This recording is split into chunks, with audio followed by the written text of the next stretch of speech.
British সংবাদ মাধ্যম বিবিসির বিরুদ্ধে যুক্তরাষ্ট্রের প্রেসিডেন্ট ডোনাল্ড ট্রাম্পের করা $1,000 কোটি মানহানির মামলাটি খারিজের আবেদন করবে সংবাদ মাধ্যমটি। ট্রাম্প 2024 সালের প্যানোরামা তথ্যচিত্রে তার 2021 সালের 6 জানুয়ারিতে দেওয়া বক্তব্য সম্পাদনায় ত্রুটি নিয়ে বিবিসির বিরুদ্ধে এই মানহানির মামলা করেন গত মাসে ফ্লোরিডার আদালতে। আদালতে জমা দেওয়া নথি সোমবার প্রকাশ পেয়েছে। এতে বিবিসি বলেছে, এই মামলার বিচার করার এখতিয়ার ফ্লোরিডার আদালতের নেই, কারণ তথ্যচিত্রটি ফ্লোরিডায় প্রচার করা হয়নি। তাছাড়া এই তথ্যচিত্র প্রচারের পর ট্রাম্পের কোনো ক্ষতি হয়নি, কারণ তথ্যচিত্রটি প্রচারের পরও তিনি ভোটে বড় ব্যবধানে পুনর্নির্বাচিত হয়েছেন। আদালতের নথিতে আরও বলা হয়েছে, 17 মার্চ সময়সীমার মধ্যে বিবিসি ট্রাম্পের অভিযোগ খারিজ করার পথে পদক্ষেপ নেবে। আদালতের নথিতে বিবিসি এও বলেছে যে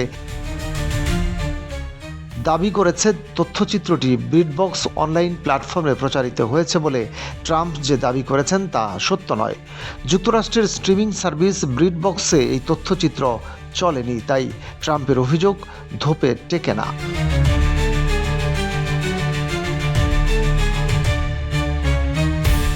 বিবিসির আরও যুক্তি, তথ্যচিত্রটি 1 ঘন্টার ছিল। সেখানে ট্রাম্পের সমর্থকদের বক্তব্য সহ সব পক্ষের ভারসাম্যপূর্ণ অবস্থানই প্রচার করা হয়েছে, তাই ট্রাম্প একে বিদ্বেষমূলক বলতে পারেন না।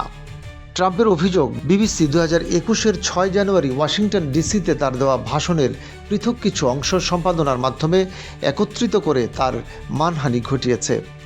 ভাষণের একটি অংশে ট্রাম্প তার সমর্থকদের ক্যাপিটালের দিকে মিছিল করে যাওয়ার কথা বলেছিলেন, আর অপর অংশে সর্বশক্তি দিয়ে লড়াই করার কথা বলেছিলেন।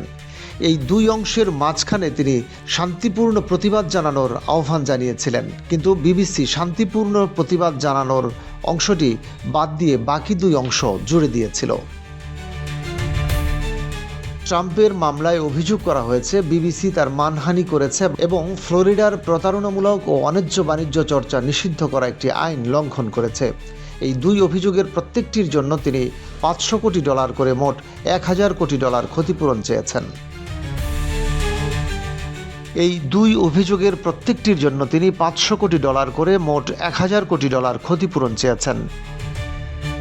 ওই প্যানোরামা তথ্যচিত্রে ভুলক্রমে বক্তৃতা সম্পাদনা করা হয়েছে বলে স্বীকার করে বিবিসি ট্রাম্পের কাছে ক্ষমা চেয়েছিল। তারা এও বলেছিল যে ট্রাম্প সরাসরি সহিংস পদক্ষেপের আহ্বান জানিয়েছেন, সম্পাদনার কারণে এমন ভুল ধারণা ছড়ায়। কিন্তু এ ঘটনায় মামলা করার কোনো আইনি ভিত্তি নেই বলেও দাবি করে বিবিসি। তবে ট্রাম্পের ভাষ্য ছিল, ক্ষমা চাওয়ার পরও বিবিসি তাদের অন্যায়ের জন্য যথাযথ কোনো অনুশোচনা দেখায়নি, বরং ভবিষ্যতে সাংবাদিকতার নৈতিকতার লঙ্ঘন ঠেকাতে অর্থবহ কোনো প্রাতিষ্ঠানিক পরিবর্তন আনেনি। যুক্তরাজ্যের সব টেলিভিশন দর্শকদের উপর বাধ্যতামূলক নিবন্ধন ফি দিয়ে বিবিসির তহবিল জোগানো হয়। এখান থেকে ট্রাম্পকে কোনো অর্থ দেওয়া হলে তা রাজনৈতিক ঝুঁকি তৈরি করতে পারে বলে যুক্তরাজ্যের আইনজীবীরা জানান।